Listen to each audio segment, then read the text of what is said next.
इसे चंडीगढ़ से दिनेश ने पूछा है। पूछते हैं, शरीर के रोग से कैसे बचे?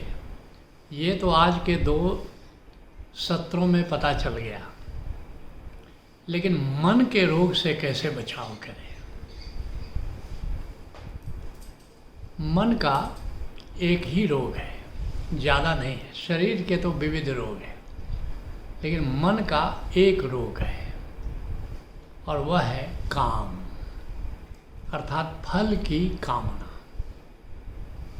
इसलिए अष्टावक्र कहते हैं, हे जनक, कामना जैसी व्याधि नहीं और निष्कामना सी समाधि नहीं।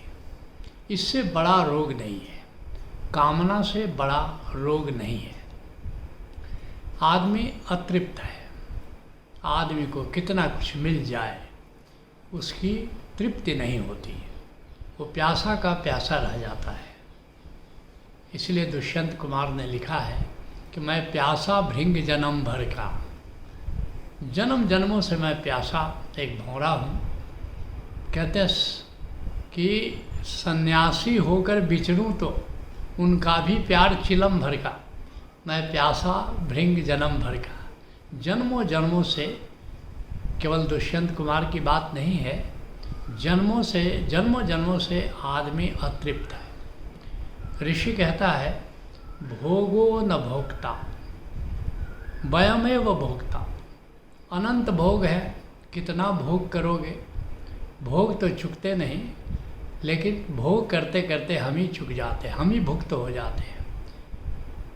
तपो न तपता वयमेव तपता। कितना तप करोगे? तप करते करते तप तो चुकते नहीं, हम ही चुक जाते हैं। तृष्णा न जीर्णा वयमेव जीर्णा। अनंत है तृष्णा। गौतम बुद्ध कहा करते थे, तृष्णा दुष्पूर है।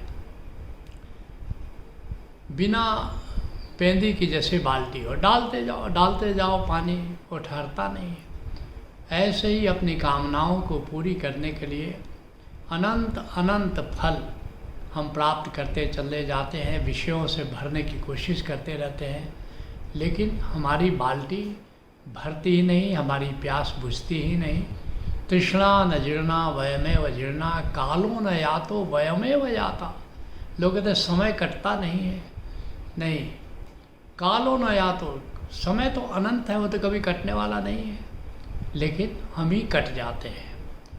तो निश्चित रूप से ये जो कामना है, ये जो फल प्राप्ति की इच्छा है, विभिन्न प्रकार के विषयों की जो इच्छा है, ये तृप्त होती ही नहीं, कभी पूरी होती ही नहीं।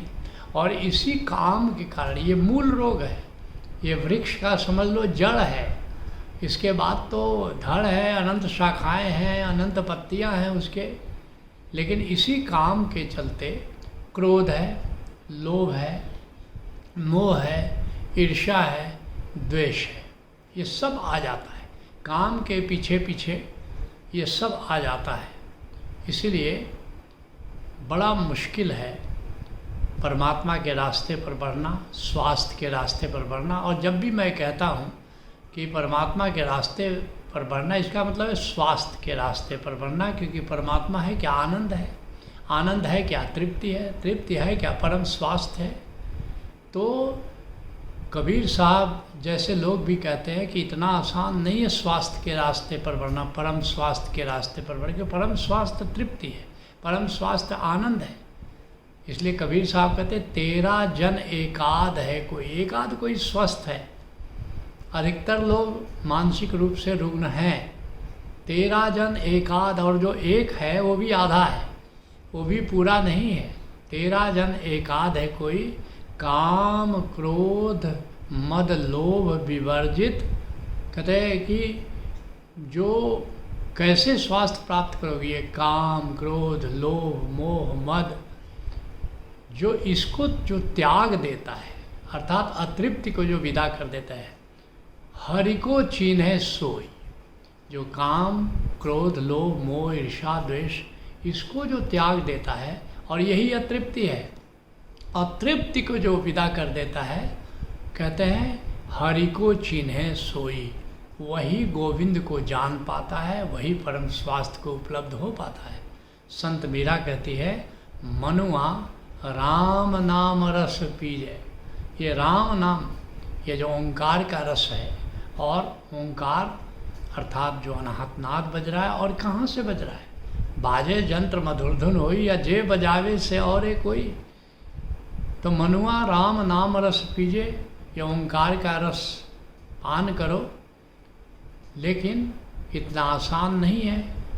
काम क्रोध मद लोभ मोह को चित्त से बहाए दीजिए। अब मनुआ राम नाम रस पीजे, पहले ये जो अतृप्ति है, काम है, क्रोध है, लोभ है, मोह है, ईर्ष्या है, द्वेष है, इसको बहाना होगा। स्वयं गोस्वामी तुलसीदास कहते हैं, तात तीन अति प्रबल खल। ये कहने को 6 हैं, लेकिन 6 में भी 3 जो है, काम है, क्रोध है, लोभ है।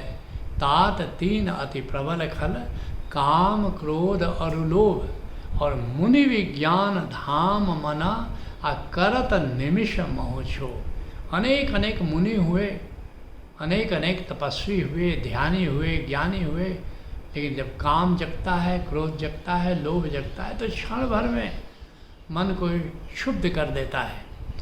तो असली प्रश्न ये है कि ये काम से अगर मुक्ति मिल जाए, मुख्य रोग यही है, काम से मुक्ति अगर मिल जाए तो फिर तुम्हारा मन स्वस्थ हो जाएगा। क्योंकि जब तक काम है तब तक अतृप्ति है, जब तक अतृप्ति है तब तक प्यास है, जब तक प्यास है तब तक रोग है।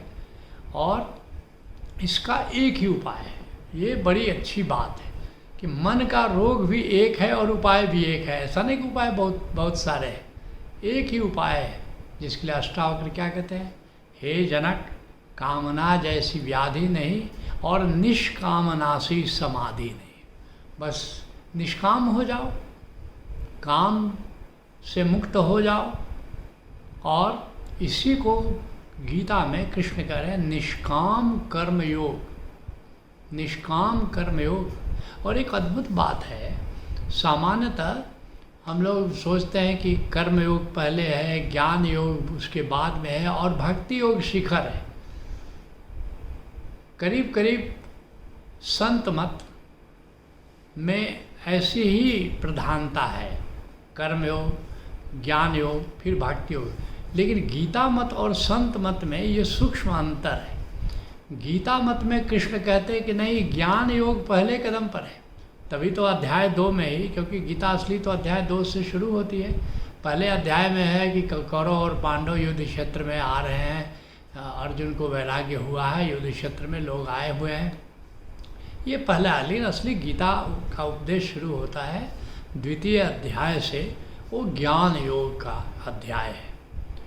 तो ज्ञान योग का उपदेश देते हैं, फिर भक्ति योग का उपदेश देते हैं, कर्म योग का उपदेश देते हैं, और अंत में स्थापित करते हैं कि निष्काम कर्म योग जो है यही सबसे उत्तम योग है। और कृष्ण कह रहे हैं कर्मण्येवाधिकारस्ते मां फलेषु कदाचन। ये समाधान है कि हे अर्जुन, कर्म करने का तुम्हारा अधिकार है, और वही कर्मण्य, कर्म भी नहीं, अर्थात सामने जो कर्म है क्या, उसको करने का तुम्हारा अधिकार है। क्या कर्म आएगा, क्या फल दे जाएगा, ये हमें बिल्कुल पता नहीं है। लेकिन जो अभी सामने कर्म आया है हमारे वर्तमान में, उसको करने का केवल अधिकार है। कर्मण्य वाधिकारस्ते मां फलेषु कदाचन। फल पर तुम्हारा अधिकार नहीं है। और कामना है क्या, मेरा उद्देश्य पूरा हो जाए, मेरा उद्देश्य, जो भी मेरा उद्देश्य है वो पूरा हो जाए। उद्देश्य करने का, तुम उद्देश्य भी स्थापित करने का तुम्हारा अधिकार है, लेकिन उद्देश्य के अनुसार ही फल हो, ये कामना है। कभी अनुकूल होगा, कभी प्रतिकूल होगा। तो इसलिए कृष्ण कह रहे कि माँ फलेषु कदाचन, फल की कामना मत करो, तुम अपने उद्देश्य के अनुसार कर्म करने का मजा लो, बस इतना तुम करो। इसलिए गीता के 6ठे अध्याय का जो पहला श्लोक है वो इसको निष्काम कर्मयोग को स्थापित करता है। अनाश्रितः कर्म फलम, जो कर्म के फल पर आश्रित नहीं है, और कार्य कर्म करोति, या फिर भी करने योग जो कर्म है, जो भी कर्म उसके सामने है उसको वो करता है, स सन्यासी च योगी च न निरग्नि न चाक्रिय। हे अर्जुन, वही सन्यासी है, वही योगी है। नहीं तो किसी ने अग्नि का त्याग कर दिया, किसी ने न निरग्नि न चाक्रिय, जिसने कर्म का त्याग कर लिया कि हम संसार में कोई कर्म ही नहीं करेंगे, नहीं, वो सन्यासी नहीं है, वो योगी नहीं है। तो असली बात है कि लोग क्या करते हैं कि कर्म करते हैं बड़ा बहुत उदासीन होकर के करते हैं, और जब फल मिल जाता है, अब एग्जामिनेशन में बहुत अच्छा रिजल्ट हो गया, अब बड़ा सेलिब्रेशन कर रहे हैं, मिठाई बांट रहे हैं। अब जैसे कोई भी सफलता संसार में मिल गई, बस बहुत खुश हो जाते हैं। लेकिन कर्म करते समय देखोगे वो खुश नहीं रहते। जब निष्काम कर्मयोग की बात हो रही है तो कृष्ण इतनी सी बात कर रहे हैं, जब फल मिलेगा तो मिलेगा, कभी अनुकूल मिलेगा, कभी प्रतिकूल मिलेगा, लेकिन अभी तो तुम आनंद से चूके जा रहे हो। अभी कर्म करने का मजा लो, कर्म करने का मजा लो। बस टोटल कुल निष्काम कर्मयोग एक पंक्ति में समझाया जा सकता है कि कर्म करने का मजा लो। बस निष्काम कर्मयोग घटित हो गया और तुम निष्काम हो गए, कामना विदा हो गई, अतृप्ति विदा हो गई, और तुम मानसिक रूप से, आध्यात्मिक रूप से स्वस्थ हो गए।